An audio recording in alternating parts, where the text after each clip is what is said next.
And इस बार की Ayurveda day की थीम आप में से किसी को पता है? आई होप पता ही होगी। How many of you belong to Ayurveda side? सब आयुर्वेद से है या अदर ब्रांचेस से भी है? नेचुरोपैथ, होम्योपैथ या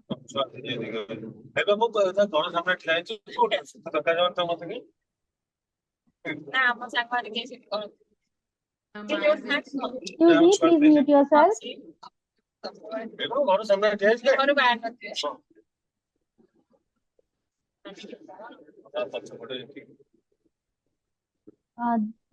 Durga Jaina ji, please mute yourself.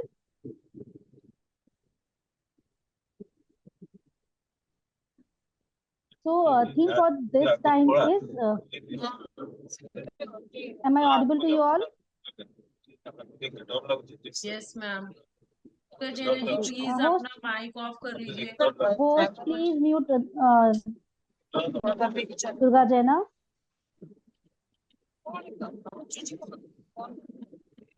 ये भी कॉम्पोजिट हमारे में बच्चे. हाँ. शुरू को स्टार्ट हो जाए.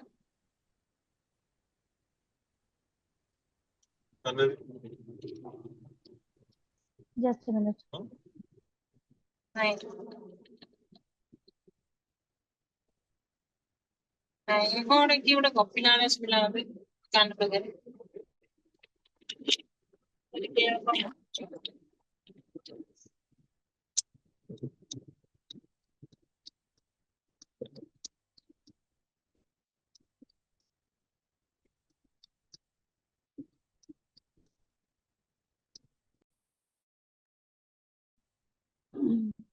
So, theme of this Ayurveda Day is Ayurveda for innovations. So, what is innovation? कि जो हमारी डेली रिक्वायरमेंट की चीजें होती हैं उसको और ईज देने के लिए नए इनोवेशंस किए जाते हैं, मतलब पुरानी चीजों को ही न्यू फॉर्म में. इन्वेंशन इज दैट कि आप एक न्यू डिस्कवरी कर रहे हो, but in innovation just for the ease we make things easier, या उसको कैरी करना या उसको हैंडल करना, उस सिचुएशन को या उस चीजों को, उसमें हमारी डिफिकल्टी कम से कम हो और हमारी डे टू डे लाइफ में या जहां भी हमें जरूरत पड़ती है उसके लिए ईज हो. So yes, this is the basic requirement in every field and especially in the Ayurved. क्योंकि आयुर्वेद का पहले तो जो भी स्टैंडर्ड था वो बहुत हाई लेवल का था, but during the times history वो काफी डिग्रेडेशन की तरफ भी गया. और अब इतना टाइम गैप हो गया, इतना लैगिंग पीरियड हो गया है कि जिन्हें ये चीज समझ में आती है उनके लिए तो ठीक है, या अलॉन्ग विथ आयुर्वेद ऑल्सो जो भी अदर मीन्स है, जैसे नेचुरोपैथ की भी चीजें हैं.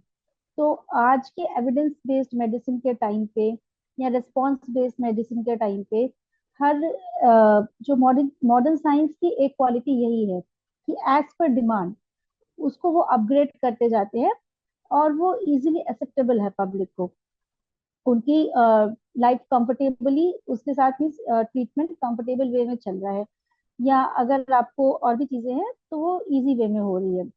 सो दैट्स वाई एक तो एविडेंस बेस्ड है और दूसरे उसके इतने इनोवेशंस या inventions you can say, inventions में ड्रॉबैक भी हैं. एज यू से in the case of penicillin, जैसे आप देखते कि उस समय इन्वेंट हुआ, वो बहुत अच्छा रिस्पॉन्स था, बट बाद में उसके ड्रॉबैक्स पता चले. ऐसे और भी कई चीजें हैं. पर ये हमारे साथ एक प्लस पॉइंट है कि चीजें जो है उस समय में हमारे पहले के साइंटिस्ट उन्होंने अपने टाइम में अपने अकॉर्डिंग एविडेंस निकाल के वो चीजें स्टेब्लिश की हैं, बट हमें वो सोसाइटी को देना है. पर अब के अभी के टाइम पे वो इतना इजीली नहीं, जैसे नेचुरोपैथ में भी mud bath and all that, solar bath, ये सारी चीजें होती हैं, या आयुर्वेद के भी कई सारे प्रोसीजर्स हैं. लाइक वमन कर्म के लिए ही पहले के टाइम पे क्या था कि वो स्टूल पे बैठ के उसको वमन कराना है, बट अब वमन टेबल्स आ गई है. So what is that innovation. बस्ती के लिए ही, बस्ती का बहुत अच्छा रोल है. हम अगर गायनी की क्लासेस लेते हैं तो उत्तर बस्ती इनफर्टिलिटी के केसेस में, मात्रा बस्ती, तब हर तरीके की बस्ती, आस्थापन, अनुवासन, किसी भी तरीके की बस्ती जो है उसका बहुत इफेक्ट है. और बट बस्ती का नोमेनक्लेचर बस्ती क्यों हुआ? क्योंकि वो एनिमल्स के ब्लैडर के थ्रू दी जाती थी, पंपिंग एक्शन से, क्योंकि उस समय वैसे डिवाइसेस नहीं थे. But just because of innovation की टाइम टू टाइम अपडेटेशन होके अभी लेदर बैग्स या means many kind of devices are there, rubber pumps and direct हम लोग सीरिंज मेथड से भी डालते हैं. So many of the innovations are there. तो ये हम सबकी रिस्पॉन्सिबिलिटी है जस्ट टू ट्रीट पेशेंट. आप अपने ओपीडी लेवल पे भी मीन्स जितना भी हो सके इनोवेटिव आइडियाज लगा के आप कि आपके काम में भी ईज आए, पेशेंट को भी ईज हो, वो कंफर्टेबल हो, और आगे ट्रीटमेंट प्रैक्टिस में हमारा कंट्रीब्यूशन अच्छा हो सके. So let's continue with our class. Last time हम लोग ने डायग्नोस्टिक मेथड्स के बारे में देखा था. अगर कुछ कंफ्यूजन हो तो यू मे आस्क, या तो फिर आज हम स्टार्ट करते हैं प्रोलैप्स से. प्रोलैप्स एक बहुत ही कॉमन कंडीशन है डे टू डे प्रैक्टिस में, और जनरली एक एज के बाद females, many of the females have to suffer.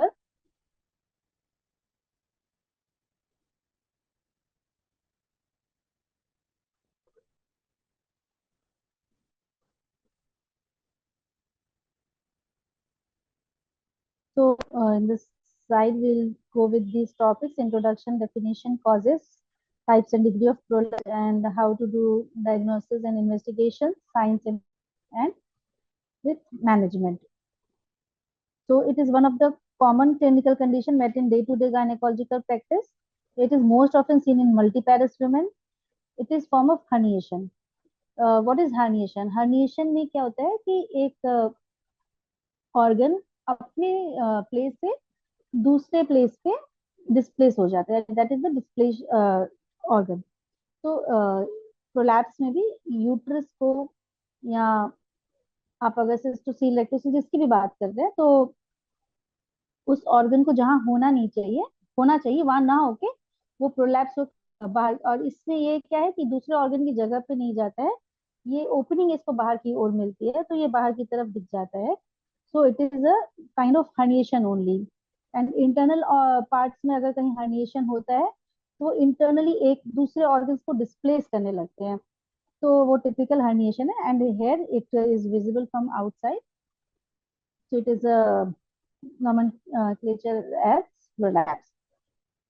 तो आपकी गायनी प्रैक्टिस अगर है तो जनरली एक एज के बाद फीमेल मिल जाती है, और वो भी मल्टी पैरस होने की, मतलब जिनको मल्टीपल बेबीज हैं, क्योंकि वो बार बार डिलीवरी के टाइम पे एफर्ट्स लगाते हुए वो लिगामेंट्स जो है, लिगामेंट्स की यूट्रस में हम लोग ने एनाटॉमी में देखा था, उसको प्लेस पे रखते हैं, तो उसमें इंजरी होते हुए या प्रेशर लगते हुए लूज हो जाते हैं, and it results in prolapse. And it is a form of herniation. Uterine prolapse can happen to women of any age, but it is post-menopausal women who had one or more vaginal deliveries. So early ages में भी हो सकते हैं, but most common post-menopausal age. The incidence of prolapse is about 1 in 250 pregnancies.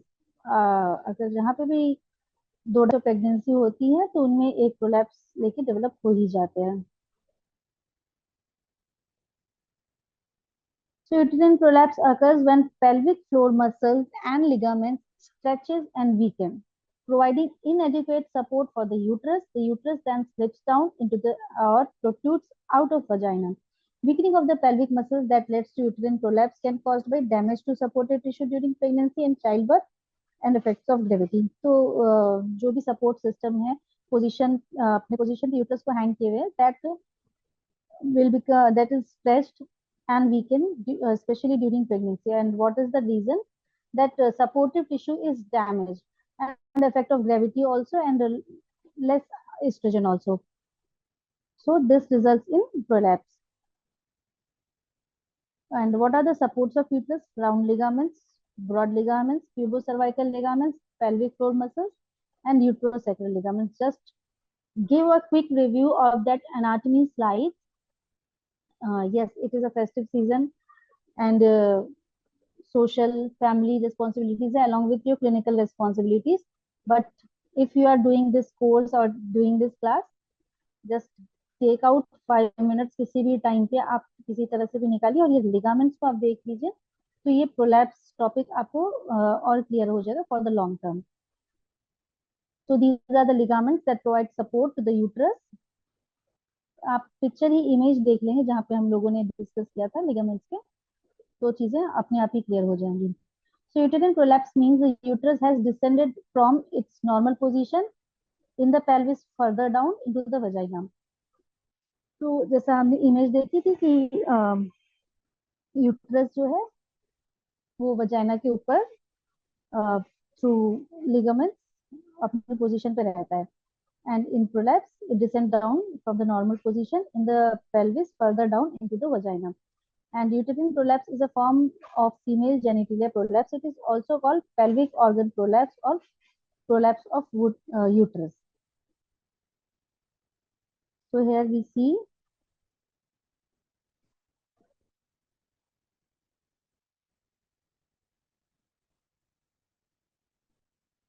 normally uterus की position ये रहती है, आगे ब्लैडर पीछे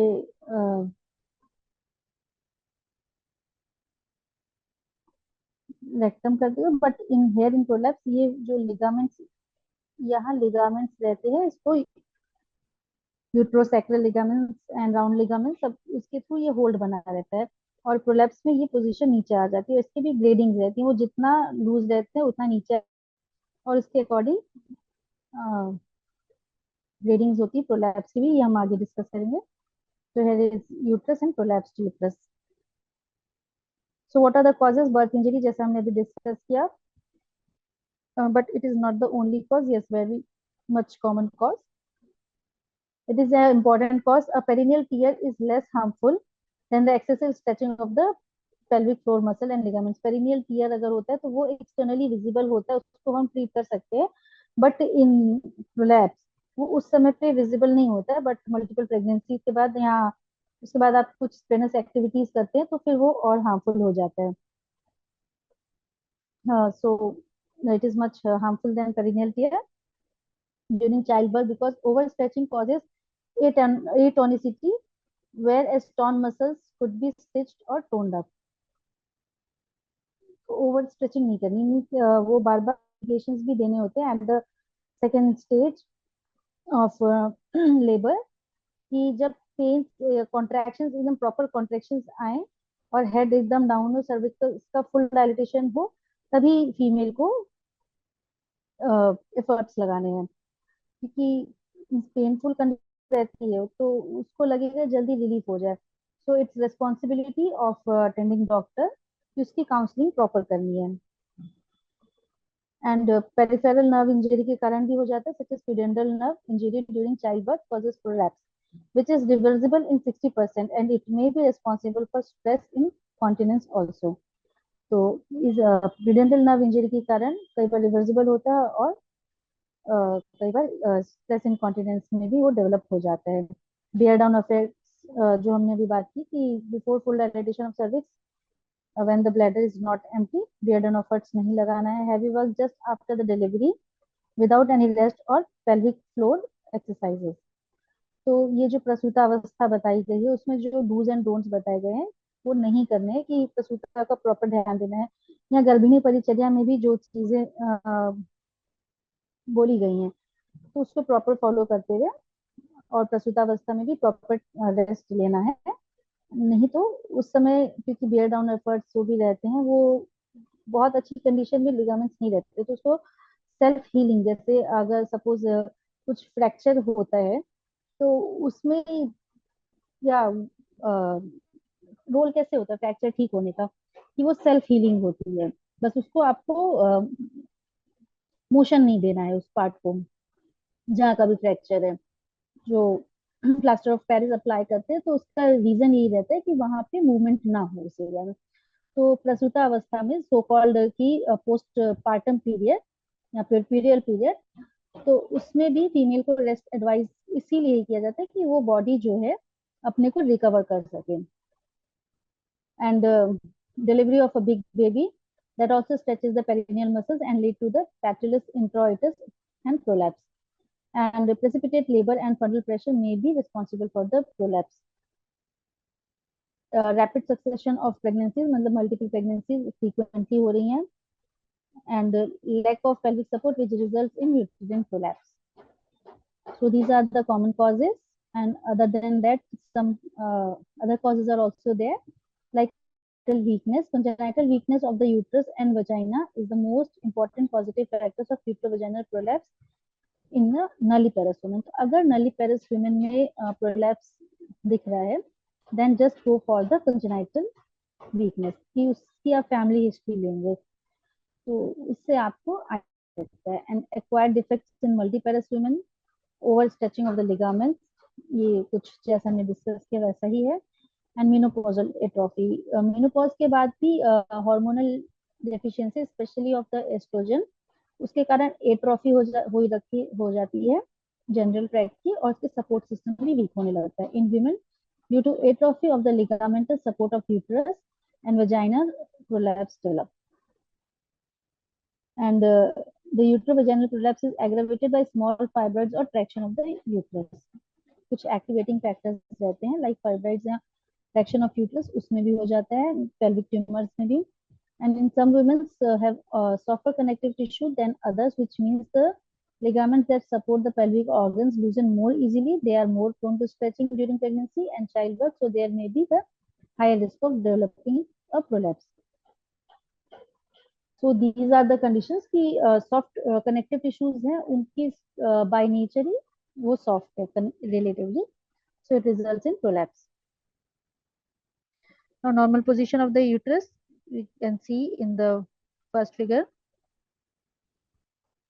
that is of the retroverted uterus and anteverted uterus. Retroverted and anteverted हमने सब anatomy में देखा. Just give a quick review. Which one is normal, retroverted or anteverted, or you can say most common position? Any of you? Just go through those slides of anatomy, you'll get all the answers. और एक quick question round होगा next class में इसके बारे में. And types of prolapse, uterovaginal prolapse, it is the prolapse of uterus, cervix and upper vagina, that is the commonest type and is accompanied by cystocele. तो uterus के साथ साथ cervix और अपर वजाइना का भी हो रहा है, और cystocele that is urinary bladder भी अकम्पनीड है. congenital prolapse में सिस्टोसील नहीं रहता है generally. often seen in nulliparous, so called as nulliparous prolapse. तो congenital prolapse का एक common term as a nulliparous prolapse ये कहते हैं, और इसका रीजन congenital वीकनेस है, जैसे कि हमने पहले डिस्कस किया था. Now classification of prolapse. Anterior vaginal wall की अगर सपोर्ट सिस्टम लूज होता है तो उसके कारण पोस्टीरियर वजाइनल वॉल का या uterine descent. In anterior vaginal wall, upper 2/3 of cystocele and lower 1/3 of urethrocoele. So it is cystourethrocoele. कि एंटीरियर वजाइनल वॉल की तरफ से जो सपोर्ट सिस्टम यूज होता है एंटीरियरली यूरिनरी ब्लैडर भी अटैच रहता है. ये मैं बार बार कह रही हूँ और अभी फिर कहूंगी कि just go through the previous slides of anatomy, तो ये प्रोलैप्स टॉपिक आपको बहुत अच्छे से क्लियर हो जाएगा. तो उसके एंटीरियर बाउंड्रीज में यूरिनरी ब्लैडर रहता है, तो उसके अपर 2/3 का अगर प्रोलैप्स होता है तो वो सिस्टोसील है, और लोअर 1/3 भी अगर इन्वॉल्व होता है प्रोलैप्स में देन इट इज, क्योंकि उसमें नीचे की तरफ यूरेथ्रा है तो वो यूरेथ्रोसील है, और अगर कंप्लीट है प्रोलैप्स तो सिस्टोयूरेथ्रोसील है. पोस्टीरियर वेजाइनल वॉल में अपर 1/3 है, तो पाउच ऑफ ड्यूगलस तक खानिया होते हैं देन इट इज एंटेरोसील, और लोअर 2/3 का है then it is rectocele. Uterine descent first second and third degree ऐसा करके इसका डिफरेंशिएशन होता है. here you can see in the figures. सबसे पहले normal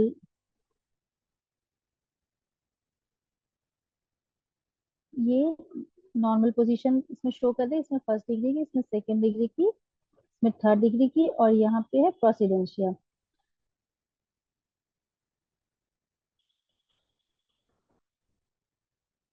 so in first degree descent of cervix in the vagina, तो इसमें आप देखेंगे सिर्फ सर्विक्स पार्ट ही वजाइना की तरफ आया है. And in second degree the descent of cervix to the introitus, तो सर्विक्स इसमें इंट्रोइटस तक आ गया है। और थर्ड डिग्री में वो इंट्रोइटस को भी क्रॉस कर गया है। And in procidentia all the uterus outside the introitus, मतलब वो पूरा यूट्रस ही बाहर की तरफ आ गया। तो फर्स्ट सेकंड थर्ड डिग्री में हम लोग सर्विक्स से कोरिलेट करते हैं, बट इन प्रोसीडेंशिया वो कम्प्लीटली बाहर की तरफ रहता है यूट्रस। और ये सब कितने डिग्री लिगामेंट में इंजरी आई है या लूजनिंग आई है उस पे ही देखते हैं। Normal anatomy,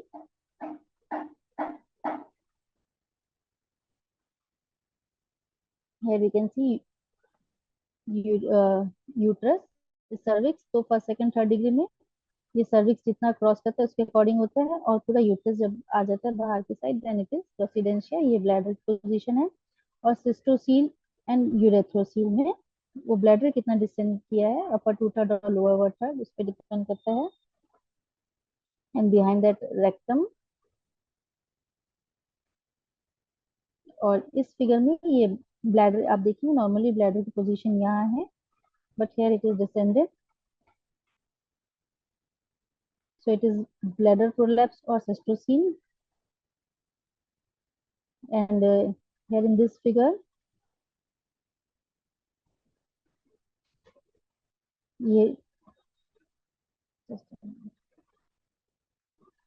that rectum is prolapsed, that is rectocele, or here it is uterus is herniated, uterine prolapse। तो एंटीरियर वॉल अगर लूज होती है, ब्लैडर आता है, cystocele,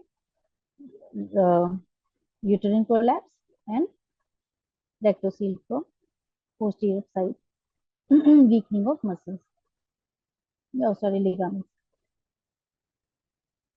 So here you can see cystocele and urethrocoele।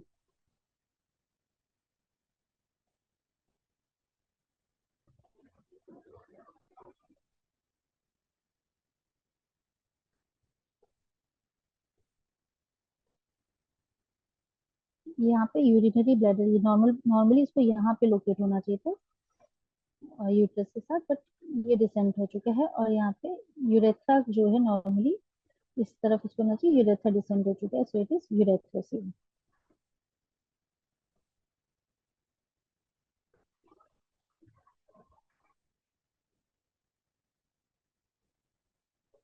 और here also upper one third posterior side, यहाँ पे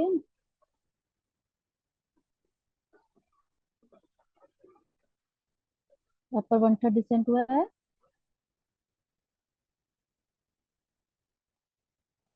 और इस तरफ lower one third,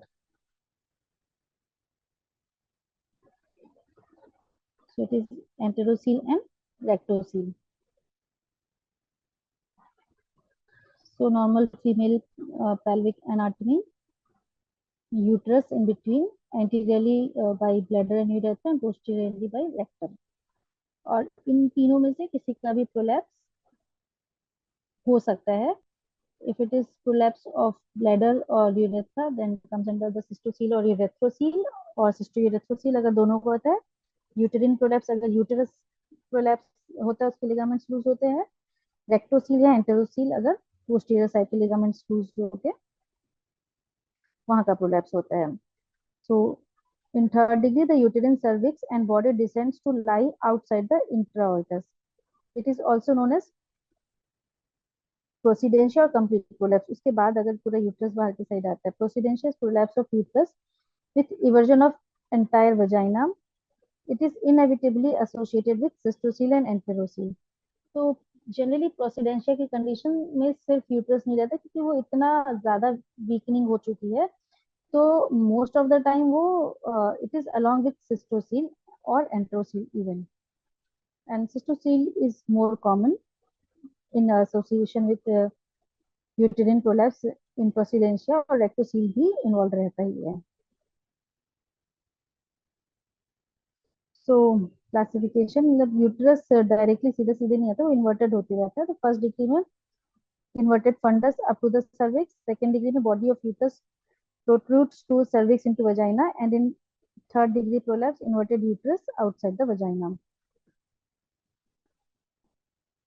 In clinical presentation इस तरह से आपको presentation मिलेगा first second and third degree में कि सर्वाइकल पार्ट अभी ऊपर की तरफ ही फर्स्ट डिग्री में, तो पूरा आपको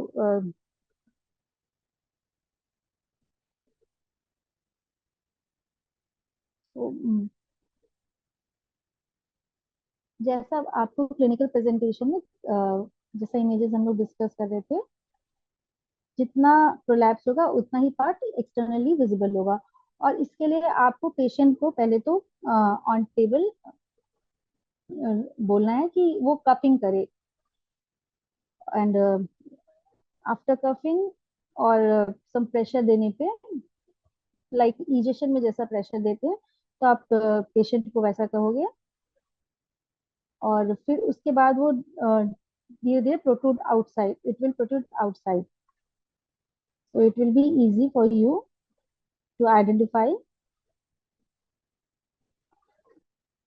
So degree of prolapse visible during OPD practice, और इन्वेस्टिगेशन इसमें हेमेटोलॉजी कराते हुए rectal examination, pelvic examination, vaginal examination, USG, X-ray and MRI.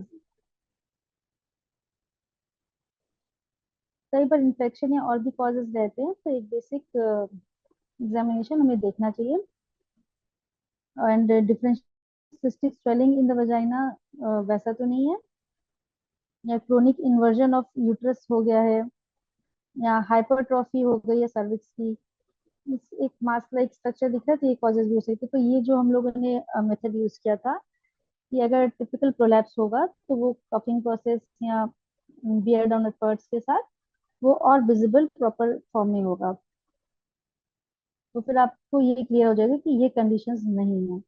All other causes of low बैकएक and urinary symptoms, virginitis, congestion of the vagina in the case of severe virginitis may give the feeling of fullness of vagina। तो ये सारे conditions रहते हैं similar to prolapse. उसके या तो clinical findings होते हैं या ऑन एग्जामिनेशन भी कई बार कंफ्यूजन हो सकता है if you are a beginner.